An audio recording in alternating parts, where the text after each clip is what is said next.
আমাদের পার্টির সর্বস্তরের সম্মেলন প্রক্রিয়া চলছে এবং আমাদের রাজ্যের সর্বশেষ ধাপ ২৭তম পশ্চিমবঙ্গ রাজ্য সম্মেলন, তা ২২ থেকে ২৫ হুগলির ডানকুনিতে হবে। আজকে যে রাজনীতি, সমাজ, অর্থনীতির প্রেক্ষাপটে এই সম্মেলনগুলো আমরা করলাম বা করছি, তা খুবই গুরুত্বপূর্ণ দেশের ক্ষেত্রে, আমাদের রাজ্যের মানুষের জন্য, সমাজের জন্য। অনেক গুরুত্বপূর্ণ বিষয় যা এই সম্মেলনগুলোতে খুবই গভীরে গিয়ে আলোচনা হচ্ছে। আমরা সেই আলোচনাই করব রাজ্য স্তরে এবং তারপরে এপ্রিল মাসে পার্টি কংগ্রেস, গোটা দেশের পার্টির যে সম্মেলন, সেই সম্মেলনে দেশের সামগ্রিক পরিস্থিতি, তার বিচার বিশ্লেষণ এবং এর থেকে উত্তরণের রাস্তা, সেটাই হচ্ছে সবথেকে গুরুত্বপূর্ণ বিষয়। আমরা জানি কি অবস্থার মধ্যে আমরা আছি। বাজেটের পর বাজেট আসছে যাচ্ছে, নির্বাচনের পর নির্বাচন হচ্ছে, বহু প্রচারের ফানুস ওড়ানো হচ্ছে এবং এত সর্বাত্মক প্রচার, সেগুলোর প্রকৃত তথ্য মানুষের কাছে না থাকবার ফলে মানুষের ধারণা করাটাও সম্ভব হয়ে উঠছে না যে আদপে এগুলোর মানুষের, সমাজের অর্থনৈতিক ক্ষেত্রে কোন উন্নতি সাধিত করছে। কিন্তু সাধারণভাবে মানুষের অভিজ্ঞতায় দারিদ্র্য বাড়ছে, বেকারি বাড়ছে, মূল্যবৃদ্ধি ঘটছে, ধনী দরিদ্রের মধ্যে ফারাক অনেক বেড়ে গিয়েছে, আয়ের বৈষম্য তৈরি হয়েছে। একটা কাজ একজন মানুষ করছেন এমন না, এখন একই দিনে একাধিক পেশার সঙ্গে যুক্ত থাকতে হচ্ছে, সারা বছর নানান পেশার সাথে যুক্ত থাকতে হচ্ছে। পুরো ব্যাপারটাই অস্থায়ী, সামাজিক সুরক্ষা, নিরাপত্তা কিছুই নেই। শিক্ষা, স্বাস্থ্য লাটে উঠে যাওয়ার ব্যবস্থা হয়েছে, সমস্তটাই বেসরকারি হাতে চলে যাচ্ছে। এখন সামাজিক খাতে সরকারের খরচ কমছে, গণবন্টন থেকে জনকল্যাণকর কর্মসূচিতে তার অংশগ্রহণ কমছে, কর্পোরেট রাজ তা প্রতিষ্ঠিত হয়েছে। তার ফলে মানুষের জীবন, জীবিকা, রুটি রুজি এটা আক্রান্ত।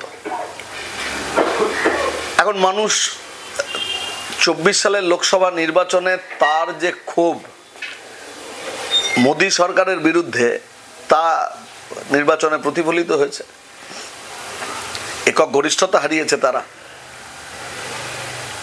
তবু তারা ক্ষমতা আঁকড়ে থাকবে। পশ্চিমবাংলার ক্ষেত্রে তৃণমূল এবং বিজেপি দুজনেই এই ক্ষমতার ভাগাভাগি করে থাকতে চায়, অথচ এখানেও তাই, যে মানুষের জীবন, জীবিকা, রুটি রুজি এই সমস্তটাই আক্রান্ত। তথাপি তারা কিভাবে থাকবে? এখন গোটা দেশের ক্ষেত্রে যেটা সত্য, আমাদের রাজ্যের ক্ষেত্রেও তা সত্য, পার্শ্ববর্তী দেশ বাংলাদেশের ক্ষেত্রেও তা সত্য, যে মানুষকে বিভাজিত করো ধর্মের ভিত্তিতে, পরিচিতির ভিত্তিতে, বিদ্বেষ, বিভাজন, পারস্পরিক অনাস্থা, শত্রুতামূলক সম্পর্ক, এই ঘোর যদি একবার সমাজে তৈরি করে দেওয়া যায়, তার নিরিখে ভোট ব্যাংক তৈরি হয়। আর সেই ভোট ব্যাংক একজনকে ক্ষমতায় রাখে, আর একজনকে বিরোধী অবস্থানে রাখে। আর এই যে অর্থনৈতিক ব্যবস্থার কথা আমরা আলোচনা করলাম, যা প্রধানত ৯০-এর দশক থেকে এই ভয়ঙ্কর রাস্তায় চলছে, এই পোশাকি আর্থিক নীতির নাম হচ্ছে নয়া উদারবাদী নীতি, এবং একে গ্রহণ করবার মধ্যে দিয়ে যে কর্পোরেট রাজ, বিলিয়নিয়ার রাজ তৈরি হয়েছে, মোদি যুগে দ্বিগুণ হয়ে গিয়েছে বিলিয়নিয়ারদের তালিকা। এখানে এ রাজ্যে একই রকম চেহারা আছে, নিওলিবারাল ইকোনমি বা নয়া উদারবাদী অর্থনীতির প্রয়োগ হচ্ছে। তাহলে কোন ঠাসা মানুষ, সেই মানুষ যাতে তার জীবন জীবিকার জন্য, তার অধিকার তাকে রক্ষা করবার জন্য ঐক্যবদ্ধ না হতে পারে, তার জন্য তার পরিচিতি, তার ধর্মের ভিত্তিতে তাকে ভাগ করে দাও। এতে টিএমসি বিজেপি দুজনের লাভ। তৃণমূল এখানে এই সাম্প্রদায়িক পরিচিতি সত্তার রাজনীতি, তার পূর্ণ সুযোগ গ্রহণ তো করছেই, তার সঙ্গে নিউলিবারাল ইকোনমি তাকে প্রয়োগ করবার দিকে তো যাচ্ছেই, তার সঙ্গে একটা গুরুত্বপূর্ণ বিষয় যোগ করেছে, তা হলো যে গোটা সমাজে দুর্নীতিকে প্রতিষ্ঠা দিচ্ছে বা দিয়েছে, এটা একটা প্রাতিষ্ঠানিক চেহারা পেয়ে গিয়েছে। এমনকি তৃণমূল দলে একজন পঞ্চায়েতের মেম্বার হতে গেলে তাকে টাকা দিতে হয়, তাদেরই বরিষ্ঠ নেতা তারা বলছেন এই অভিযোগ, একাধিক বিধায়ক তারা এই অভিযোগ করছেন। তাহলে কাউন্সিলর হতে গেলে টাকা দিতে হয়, এমএলএ এমপি হতে গেলে টাকা দিতে হয়, তাহলে যে পরিমাণ টাকা সে ইনভেস্ট করছে জনপ্রতিনিধি হওয়ার জন্য, তার 100 গুণ টাকা তারা জনগণের কাছ থেকে, সরকারি টাকা জনগণের তার অধিকার থেকে বঞ্চিত করে সেই টাকা তারা রোজগার করছে বেআইনি পদ্ধতিতে। অসংখ্য মামলা মোকদ্দমা হচ্ছে, এমন একটা ক্ষেত্র নেই যে ক্ষেত্রটা দুর্নীতির আঁচের বাইরে আছে। শিক্ষা, নিয়োগ, এগুলো আমরা দেখলাম, রেশন, কয়লা, গরু, বালি, সিবিআই এর তদন্ত চলছে, আদালতে কেস হচ্ছে, মামলা গড়াচ্ছে। অবাক করে দেওয়ার মতো ঘটনা সেটা আরজিকর, তাতে যে ডাক্তার ছাত্রীর নির্মমভাবে তাকে হত্যা করা হলো, ধর্ষণ করা হলো, এর খান থেকে বেরিয়ে এলো হসপিটালের ভেতরে চলা ভয়ঙ্কর দুর্নীতির গল্প। এবং সেখানে প্রিন্সিপাল যিনি, তিনি তার নায়ক, এবং তাকে আড়াল করা, তাকে রক্ষা করবার জন্য সরকারের স্বাস্থ্য দপ্তরের ভূমিকা, লালবাজারের ভূমিকা, এগুলো মানুষ দেখলেন। তাহলে এই গোটাটা একটা নেটওয়ার্ক, যে নেটওয়ার্কের মধ্যে মেডিকেল বর্জ্যর ব্যবসা হয়, যেখানে মৃতদেহেরও ব্যবসা হয়।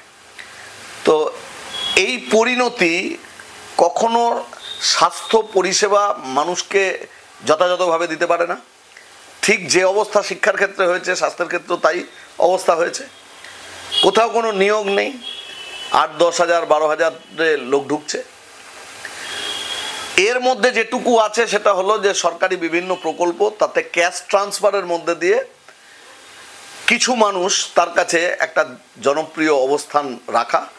কিন্তু খেয়াল করে দেখা যাবে হচ্ছে লক্ষ্মীর ভাণ্ডারের টাকা সাইফনিং হচ্ছে, অন্য অ্যাকাউন্টে চলে যাচ্ছে।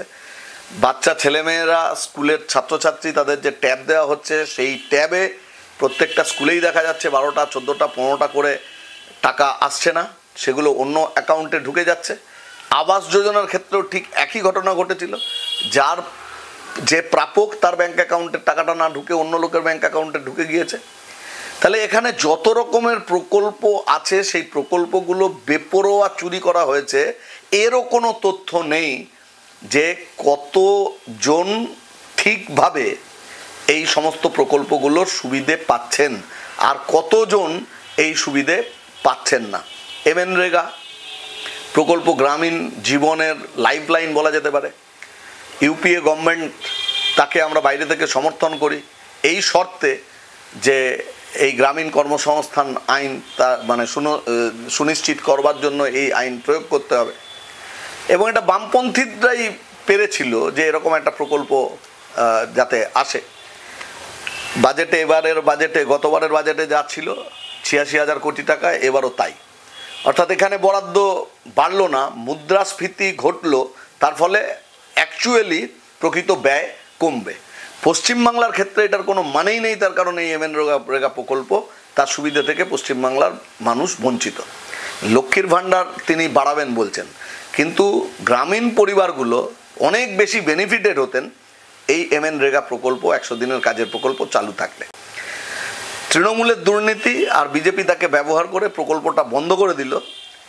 এই টাকা তারা মনে করে যে এ ধরনের কর্মসূচিতে যাওয়ার কোনো মানে নেই, তারা মিনিমাম গভর্নেন্সের জায়গায় যাচ্ছেন। যা কিছু অ্যাসেট, যা কিছু প্রাকৃতিক সম্পদ, যা কিছু দেশের সম্পদ আছে, এই যে বিমা 100% এফডিআই করে দেওয়া হল, তাহলে সবই তুলে দেবে। জাতীয় সড়ক থেকে শুরু করে বন, জঙ্গল, জল, রেলপথ, এয়ারপোর্ট, কোনো কিছু সরকারের হাতে থাকবে না।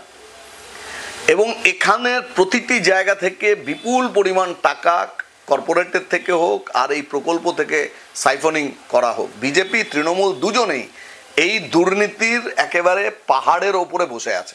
ইলেকট্রাল বন্ডের মধ্যে দিয়ে 24 সালের ভোটের আগে মানুষ দেখেছেন যে কি পরিমাণ অসাধু ব্যবসায়ীরা তারা এখানে টাকা দিয়েছে। তাহলে মানুষকে বিপন্ন করে দুজনের সরকারে থাকবার জন্য একদিকে কর্পোরেট তোষণ, আরেকদিকে সীমাহীন দুর্নীতি, চুরি জোচ্চুরি, তার মধ্যে দিয়ে বিপুল পরিমাণ সম্পদ মানুষকে বঞ্চিত করে তা জমা করা, আর মানুষ যাতে তার অধিকার বা অন্যায়ের বিরুদ্ধে লড়তে না পারে তার জন্য তাকে হিন্দু, মুসলমান, কে আদিবাসী, মতুয়া, রাজবংশী, নানান পরিচিতি সত্তার উপরে দাঁড়িয়ে তাদের পারস্পরিক শত্রুতামূলক, বিদ্বেষমূলক সম্পর্কে জড়িয়ে ভোটের টুকরো টুকরো ব্যাংক তৈরি করে তৃণমূল আর বিজেপি বহাল থাকবার বন্দোবস্ত করা। আর তার পারিষদ, এদের পারিষদ মিডিয়া, সেটা কর্পোরেট মিডিয়া, কাজেই আর তার বাইরে যে মিডিয়া, সোশ্যাল মিডিয়া ইত্যাদি বিপুল পরিমাণ টাকা ব্যয় করে এমন একটা সর্বাত্মক প্রচার, তার ঝড় তোলা হয়, আবহ তৈরি করা হয়, যেখানে মানুষ এই দুই রাজনৈতিক শক্তির মধ্যে তাদের নিজেদেরকে আবদ্ধ রাখেন বা রাখতে বাধ্য হন। তিলোত্তমা কাণ্ড দিয়ে আমি আমার কথা শেষ করছি যে এই যে অভাবনীয় যে আন্দোলন পশ্চিমবাংলায় হলো, যা গোটা পৃথিবীর মানুষ জানেন। প্রথম দিন থেকে বিশেষজ্ঞরা, ডাক্তাররা, মানুষ, তাদের ধারণা হচ্ছে যে একজনের পক্ষে একটি মেয়েকে এভাবে হত্যা করা সম্ভব না। তাহলে এর পেছনে আরও লোক আছে। সরকার, লালবাজার কেউই তা মানেননি। একজন দুষ্কৃতী, তাকে সামনে রাখা হয় এবং সরকার তার ফাঁসির দাবি করে। শেষ পর্যন্ত সিবিআই তদন্তভার পাওয়ার পরে পশ্চিমবাংলার মানুষ কিছুটা আশ্বস্ত হয়েছিলেন ন্যায় বিচার মিলবে। আমরা জানতাম এটা হবে না। সারদা, নারদ থেকে শুরু করে নিয়োগ, কয়লা, বালি, যত রকমের দুর্নীতি, রেশন, তাতে কোনোটার নিষ্পত্তি ঘটেনি, এক্ষেত্রেও ঘটবে না। এবং সেটাই হলো যে সিবিআই আর একটা নতুন নাম যোগ করতে পারলো না। প্রশ্ন হলো কেন? এখানেই তৃণমূল এবং বিজেপির মধ্যে আন্ডারস্ট্যান্ডিংয়ের প্রমাণ।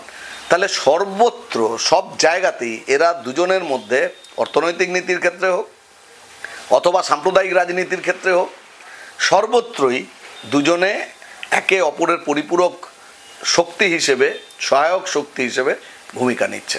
এখন এর বিকল্প অর্থনৈতিক ক্ষেত্রে হোক, সমাজের দিক থেকে হোক, মানুষের উন্নয়নের ক্ষেত্রে হোক, শিক্ষা, স্বাস্থ্য, তার যে বিকল্প, সেই বিকল্পগুলো বামপন্থীরা উপস্থিত করছে। সেটা ন্যাশনাল লেভেলে করছে, এখানে করছে। গণতন্ত্র, ধর্মনিরপেক্ষতা রক্ষার যে লড়াই সামনে এসছে, তার নেতা বামপন্থীরা। তার ফলে টিএমসি, বিজেপি দুজনের কাছেই সিপিআইএম পার্টি সেটা আক্রমণের লক্ষ্যস্থল। ওরা এই বিকল্প মানুষের কাছে যেতে দিতে চায় না, মানুষকে আবদ্ধ রাখতে চায় তৃণমূল আর বিজেপির মধ্যেকার তরজার মধ্যে। আমাদের সম্মেলনে আলোচ্য বিষয় এটাই। এখান থেকে উত্তরণের পথ, বাম বিকল্পকে মানুষের কাছে নিয়ে যাওয়া, মানুষকে ঐক্যবদ্ধ করা, গ্রামীণ, শহরের গরিব মানুষ, মধ্যবিত্ত মানুষ, তাকে ঐক্যবদ্ধ করা এবং তার মধ্যে দিয়ে অবস্থার গুণগত পরিবর্তন ঘটানো। আমাদের বিশ্বাস এই সম্মেলনের আলোচনা শেষে গৃহীত সিদ্ধান্ত নিয়ে আমরা আগামী দিনে যে পথ চলব, তাতে অসংখ্য মানুষ তারা আমাদের সাথে, আমরা তাদেরকে আনতে পারবো, তাদেরকে জয় করতে পারবো, তাদের আস্থা, বিশ্বাস, ভরসা অর্জন করবার মতো পার্টি আমরা গড়ে তুলতে পারবো। ধন্যবাদ সকলকে।